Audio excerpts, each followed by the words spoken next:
Film diawali dengan seorang wanita cantik bernama Mika. Parasnya begitu cantik dan mempesona. Dia bekerja sebagai resepsionis di sebuah perusahaan ternama di kotanya.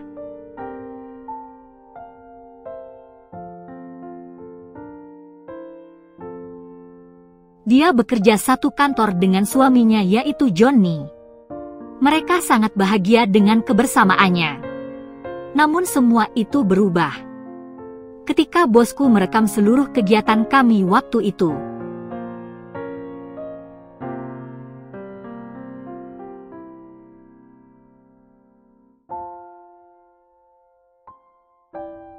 Semua berawal ketika bosku yang bernama Zuki mulai menyimpan rasa kepadaku. Gerak-geriknya tampak jelas sekali. Bahkan perilakunya kepadaku begitu manis. Dia pun tidak sungkan untuk mengajakku makan malam bersama. Namun dengan halus aku berusaha menolaknya dan memperingatkan bahwa aku sudah menikah. Mendengar hal itu Zuki pun langsung beranjak pergi dariku.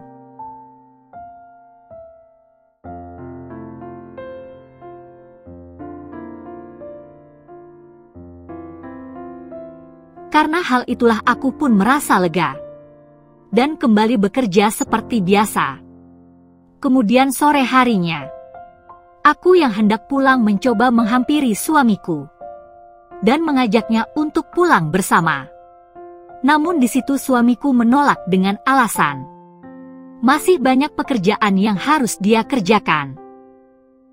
Karena hal itulah aku pun memakluminya. Dan dengan terpaksa aku harus pulang sendirian.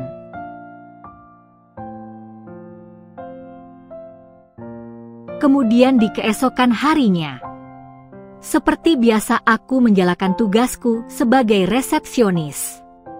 Namun lagi-lagi Zuki kembali mendekatiku. Kali ini dia mengajakku untuk makan siang bersama.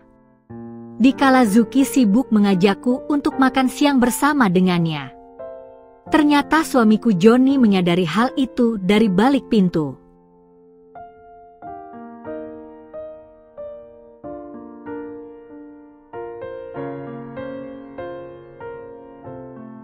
Dia memperhatikan obrolan kami. Dengan spontan suamiku mengambil handphone dan merekam percakapan kami yang sepertinya dia mencurigiku bermain api dengan Zuki. Tapi untungnya aku tetap dengan pendirianku. Aku menolak tawaran makan siang dari Zuki. Di sisi lain suamiku menceritakan apa yang dia lihat kepada teman kerjanya. Dia menceritakan bahwa Zuki melakukan tindakan yang kurang pantas sebagai bos. Dan hal itu bisa berdampak kepada karirnya. Di saat mereka sibuk menceritakan tentang Zuki, ternyata Zuki berada di dalam toilet. Sehingga dia mendengar semua percakapan mereka.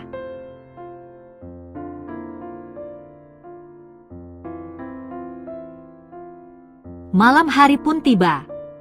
Suamiku sibuk memasukkan pakaiannya ke dalam koper. Aku pun bingung dan bertanya kepadanya. Yang ternyata dia mendapatkan tugas untuk melakukan bisnis trip bersama rekan kerja wanita. Mendengar hal itu aku pun merasa khawatir. Dan menanyakan apakah dia akan sekamar dengan rekan kerja wanita itu. Tapi untungnya dia menjawab kalau mereka beda kamar. Aku pun merasa lega. Namun dalam lubuk hatiku ada yang janggal. Di lain waktu aku pun bekerja seperti biasa. Lantaran ditinggal pergi oleh sang suami, aku mulai merasa kesepian. Aku mencoba menghubungi suamiku. Namun tak ada jawaban sama sekali.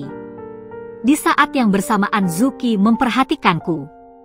Dan tampaknya dia tahu apa yang sedang aku pikirkan. Kemudian dia pun menyusun sebuah rencana dan kembali ke ruangannya. Dia terlihat memarahi bawahannya dan meminta mereka untuk segera pulang. Di saat yang bersamaan aku pun masuk dan memberikan berkas kepadanya. Di momen itulah aku sangat terkejut. Karena Zuki tiba-tiba meminta maaf atas segala tindakannya kepadaku selama ini. Mendengar hal itu aku pun memaafkannya. Dan berusaha untuk tetap tenang.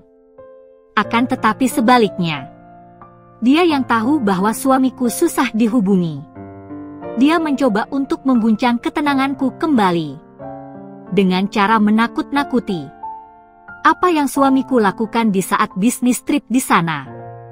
Bahkan dia berspekulasi bahwa suamiku sedang berselingkuh di luar sana. Mendengar hal itu aku pun mulai panik dan tidak bisa mengontrol kekhawatiranku. Aku mencoba menelepon suamiku saat itu juga. Namun lagi-lagi tak ada jawaban dari suamiku. Zuki berusaha keras untuk memanfaatkan momen itu. Dia mulai mendekatiku dan menawarkan hal yang sama. Secara perlahan-lahan kami pun larut dalam suatu momen, yang dimana akhirnya kami pun melakukan main-main bersamanya. Sampai pada akhirnya aku pun bisa menghubungi suamiku, yang ternyata dia memberitahuku bahwa dirinya sangat sibuk, sehingga tidak bisa mengangkat telepon dariku. Kemudian di keesokan harinya aku bekerja seperti biasa. Layaknya tak pernah terjadi sesuatu pada diriku. Namun lagi-lagi Zuki memintaku untuk menemuinya di ruang ganti, dengan alasan ada sesuatu yang ingin dia sampaikan. Aku berusaha untuk tenang dan mengikuti perintahnya. Namun ketika di ruang ganti, Zuki kembali memintaku untuk main-main bersama. Kali ini aku berusaha keras untuk menolaknya.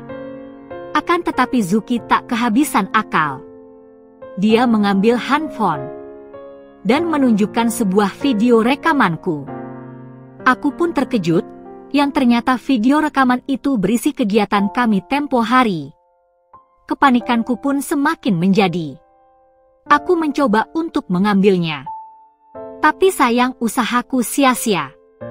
Dia mengancamku akan menyebarluaskan video itu kepada suamiku. Sampai pada akhirnya aku pun menuruti keinginannya. Semua terjadi begitu cepat.